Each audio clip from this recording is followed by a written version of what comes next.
সাভারের মিটন গ্রামে বিক্ষোভ চলছে এখনো।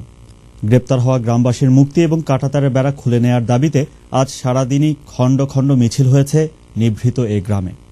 পুলিশ ক্যাম্প উঠে গেছে গতকাল রাতেই, আর পুরুষ মানুষ গ্রামে ফিরতে শুরু করেছে ধীরে ধীরে। এদিকে সন্ধ্যায় থাই এগ্রো ফিশারিজের সাইনবোর্ডটি খুলে ফেলেছে গ্রামবাসী। মিটন গ্রাম ঘুরে এসে মামুন হোসেনের ক্যামেরায় রিপোর্ট করছেন ফরিদ আলম, সাথে ছিলেন আমাদের সাভার প্রতিনিধি জাভেদ মুস্তফা। এখন অনেকটাই শান্ত, পুলিশের কড়া পাহারা নেই আসা যাওয়ার বাধাও। সকাল থেকেই দেখা গেছে তরুণ যুবক সবাই বাড়ি ফিরে আসছে। রাস্তাঘাটেও ছিল প্রাণচাঞ্চল্য। কাঁটাতারের বেড়ার ভেতরে যাদের বাড়ি পড়েছিল তাদের আসা যাওয়ার সুবিধার জন্য অনেক জায়গাতেই তার কেটে দিয়েছে পুলিশ। বাড়ির মালিকরা জানিয়েছেন, চ্যানেল ওয়ানে খবর প্রচারের পরপরই পুলিশ ঘটনাস্থল থেকে চলে যায় এবং তার কেটে দিয়ে যায়। কিন্তু স্থানীয় মাতব্বর নুরুল হকের মুক্তি, পুলিশি নির্যাতনের বিচার এবং সব জায়গা থেকে পিলার ও কাঁটাতারের বেড়া সরিয়ে নেওয়ার দাবিতে বিক্ষোভ করেছে এলাকাবাসী।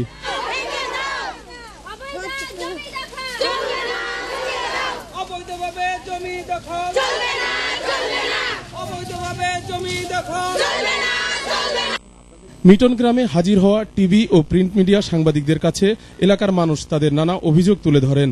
পুলিশ এলাকা ছেড়ে যাওয়ার কারণে তারা অবশ্য খুশি। গতকাল রাত 11টার দিকে পুলিশ চলে গেছে আমাদের এখান থেকে। দুই বাড়ির তারটা খুলে দিয়ে গেছে, ওই বাড়ির পরিস্থিতি খারাপ দেখে। এখন তারা বিকালে আবার আইসা খুলে দেওয়ার সময় আমি আবার সামনে গিয়ে কান্নাকাটি করছি যে আমার বাড়িটা মাঝখানে, তাহলে আমার বাড়িটা কেন ভিতরে পড়লো, আমি তাহলে কোন জায়গায় যাবো।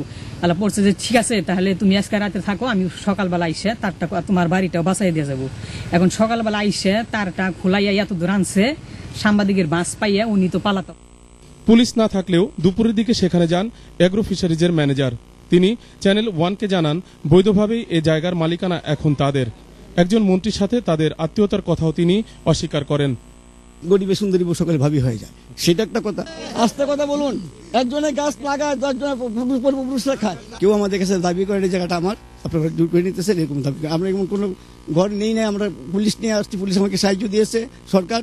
আর আমরা কাউকে বলি না আমার জায়গাটা আমার, এটা তারা বাধা দিচ্ছে, আমাকে দিতে হবে। সাক্ষাৎকারের বক্তব্যে একমত না হতে পেরে এলাকাবাসী তাকে এক পর্যায়ে ধাওয়া করে।